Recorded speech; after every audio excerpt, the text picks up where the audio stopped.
Okay, we are back. I'm your host, Barry Waxler, here with my lovely and talented co-host, Andrea Kay, the always interesting Al Arias, and we have our next guest of the day, Miss Anna Marie Barnard from Sand and Sea Realty. Welcome. Thank you. Great. So tell us a little bit about Sand and Sea. What do you do? Tell us a little bit about your background. I think that that would probably be a great place to start. Starting back at 18. At 18. Yeah. And don't leave out any of the juicy details if we're going back that far. Back when I got my license, and it was very unexpected. I was headed to college to become an architect, and was working part-time in a real estate and architecture firm. And the lady there who was the broker said, "You would be really good at this real estate stuff. You should get your license." And I said, "What? Really?" And she paid for it, and they helped me study, and I passed my exam as I was turning 18. Wow. And gosh, that's young to take on the challenge of a real estate career. And it was so easy. It just came natural and easy to me. To an 18-year-old? I mean, that's hard insane. to believe, but somebody had some good vision there. Let's put it that way. Yeah, she knew me, I guess, well enough, and she was a really good broker, and she helped me along. But was that here in San Diego? No, it was in Arizona. I started in Arizona, so I'm a past zoney. Oh. Now I'm really a Californian because I've been here since 1990. Okay. But I still go back there. My family's there. I do business back and forth sometimes and have done projects in Arizona. But I moved here in 90 and started just working for other brokers at that time. I had my own company in Arizona by 23. Oh, wow. I got my broker's license and started a company there, did development work for builders. I helped them buy property and figure out what they were going to build on the lot, and then actually did the subdivisions and sat the sites and trained the on-site people. And at 23. That was my business for 10 years there. And that's crazy that somebody. It was a good ride. So I hate to say it, it almost sounds like me because I started doing everything at 22. So from there, I moved here. I actually moved to Utah to get married to a Mormon, and that didn't happen. I was there 3 months and left and came to San Diego and started all over again. Wow. That must have been... The markets are so different from Arizona to here, or are they not? Or is real estate real estate? No, it's very different. Okay. It's different, but real estate is real estate. It's people. It's knowing your inventory and your market and doing your research and helping people make the right decision. And I've actually told people, don't buy that house, and they look at me like, really? But who does that? Who turns down a sale? Well, yeah, they trust you. They put the biggest investment of their lifetime in your hands. So if they're not working with you and trusting you, then they've picked the wrong person to work with. Yeah, exactly. True. You you got to do the right things for clients. And most of my clients are still my friends. I have a huge database of over 10,000 people. 10,000 friends. It wow. sounds like you should be Twitter. So. Yeah. Also not my strong point. So, well, we won't go there. So I'll save myself on that one. But anyway, so you now, tell us how you survived, because you pretty much built your own brokerage through the, or at least where you're at now, through the recession and through the crash of the real estate market. So tell us how you did that. Don't think I wasn't affected by it. I actually started doing a lot of development work in 96, bought my first project, and started doing some spec homes on my own with partners, investment partners. A lot of investment money was added to my portfolio with clients that I had worked with that trusted me. So we bought property and we remodeled them, and I had a lot of say in the design, which was fun, and I actually got to do what I wanted to do in the beginning.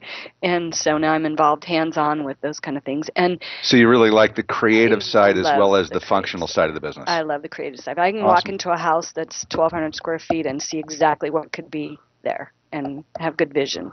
So and that's kind of part of how your career started, though, right? Working in a firm that was involved in design. Exactly. Awesome. So what's the future for you, and how does that tie into what's happening in the market today in San Diego? Well, right now, San Diego is such a good market to invest in. I mean, the market has definitely come back. We all took the ride up and, made a fortune when the market was good, and then the market came down for about 5 to 8 years for us, I think, on the development side, and it's already picked back up in the last couple of years. So now we're back on doing investment properties and buying and building and developing again. Are there And certain it's areas fun. in San Diego that you think are like the hot spots, and do you not want to tell anybody because then Give you my secrets? No, Yeah. every area has opportunity. Every area. It's just a matter of buying it right, knowing who to hire, like our plumber here today. I'm going to definitely be giving him some calls, and having the right numbers for what you put into the house and what you're going to sell it for, or properties or whatever. I'm doing also a couple conversions again when the market shifted and they're starting to come back. So I have a project in North Park right now. It's 3 units we're converting. So it's just, Do you focus on any one geographic area of San Diego, or are you all over the place? San Diego's not that big to me. I think I can go from Escondido to Imperial Beach, and it may take an hour, but big deal. It's not that far to go for the right project or the right deal or the right client. Right. I've done stuff in Imperial Beach, and right now, yesterday I was in Oceanside looking at a little retirement community, which kind of ties into something that Jeannie, my partner, and I are kind of looking into, and that's helping elderly people downsize because it's a big, scary thing for them. And we've had an experience the last last year with a few of them, and they don't know what to do. They don't know how to pack, how to get rid of stuff. They don't know. It's not just selling their house. It's selling their entire world. Yeah. It's moving from something they want to be in, but they can't anymore. It's not a choice in most cases. They can't take care of themselves. They've got to go live with their kids in Kansas City or somewhere else, and they are scared to death. That's such a niche piece really of the is. market. I don't think I've ever heard anybody talk about that little area of real estate where and we've got a lot of that here in San Diego. Oh, a ton, because people are living longer. Yeah. And these guys are in their 90s, and they're at that point where they can't take care of themselves anymore. Mm-hmm. And it's not just like a 5,000 square foot house that's an issue. It could be, they've already gotten down to their condo or right. But the end of that money has to last them. So exactly. Interesting. You're listening to Close Up on San Diego Business here on KFSD AM 1450, a Bloomberg radio station, streaming live on the web at financialnewsandtalk.com. Give us a tweet at CloseUpSD or find our page on Facebook. We want to hear from you. I'm your host, Barry Waxler, here with my co-hosts Andrea Kay and Al Arias. And our guest is Anna Marie Barnard from Sand and Sea Realty.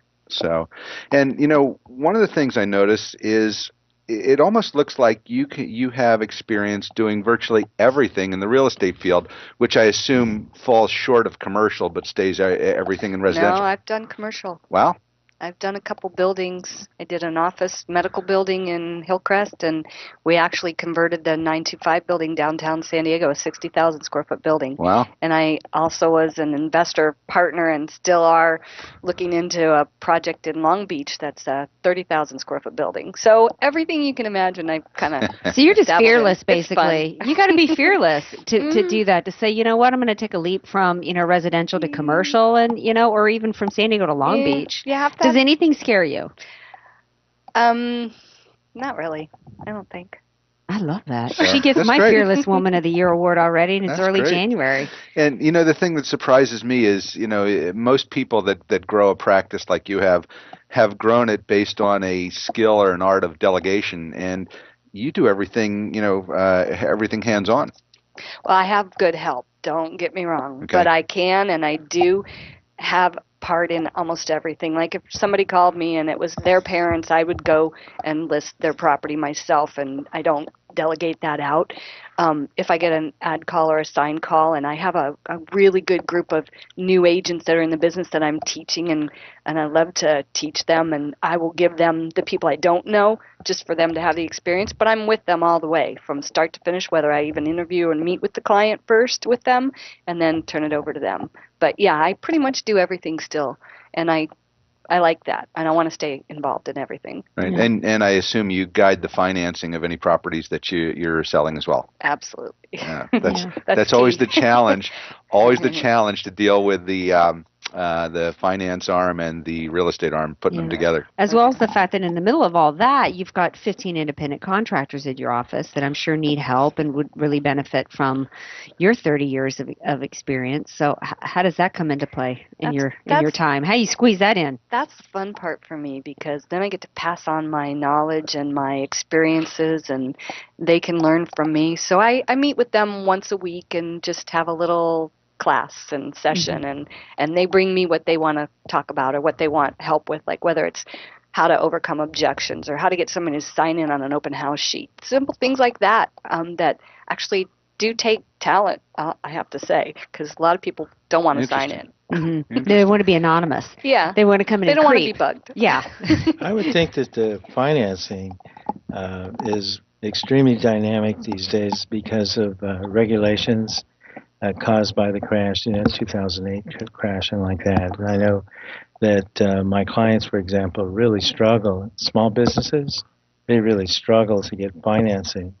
And if you're self-employed, trying to qualify for financing is a major problem. Is that affecting you at all? Are you talking about buyers in the market nowadays? Yes.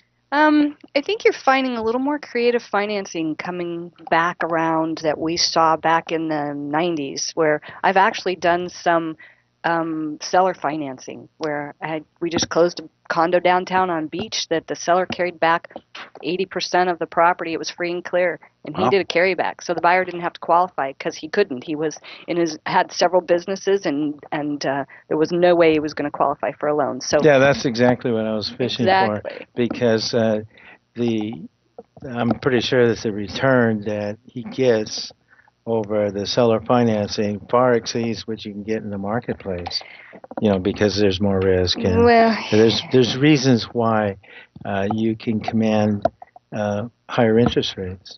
Well, that one was structured with a fairly reasonable interest rate, but still more than he would have gotten in the bank. But the key on that one was we got a higher price.